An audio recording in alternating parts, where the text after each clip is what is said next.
ډیره جالبه ده. تاسو کولی شئ چې یوه هګۍ راواخلئ، ورسره دوه کاسې مو پکار دي. نو هګۍ راواخلئ، په یو کاسه کې ماته کړئ. د هغې نه وروسته د یو بوتل نه په مرستې اخیستلو سره د هغې هګۍ زیړ مکمل راواخلئ، جدا یې کړئ. سپین یې لرې کړئ، خطا کوئ یې مه، ځکه زموږ پکار دي. یو کاشوګه سپین راواخلئ، په زیړو کې ور واچوئ او د هغې نه وروسته اوس نو تاسو کولی شئ چې یو کاشوګه واسلین هم ور ګډ کړئ.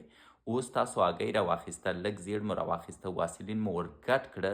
د دې نه وروسته کوم کار چې تاسو ته پکار دی لیمو دی. لیمو راواخلئ، دوه نیمه یې کړئ، یو لیمو البته. نیم نه یې چې دی یو کاشوګه په دې فورمول کې ور ګډ کړئ، یعنې د هګیو او د واسلینو په سر یې ور واچوئ. اوس شاید د ډیری ستاسو سره دا پوښتنه وي چې بالاخره دا فورمول و د څه شي دپاره. تر ټولو مهمه خبره دا ده چې زرګونه کلونه پخوا دا فورمول د دې دپاره استفاده کېده چې ستاسو هډوکي قوي یا ځواکمن شي. که چېرته مو کومه ورځ ګوته دردیږي یا کوم هډوکی مو درد ویني، کولی شئ دا فورمول استفاده کوئ. اوس به څه کوئ؟ دا فورمول به راخلئ، په هغه ځای چې دردېدلی وهئ به او یو پلاستیک به ترنه تاووئ پوره شپه چې ګرم شي.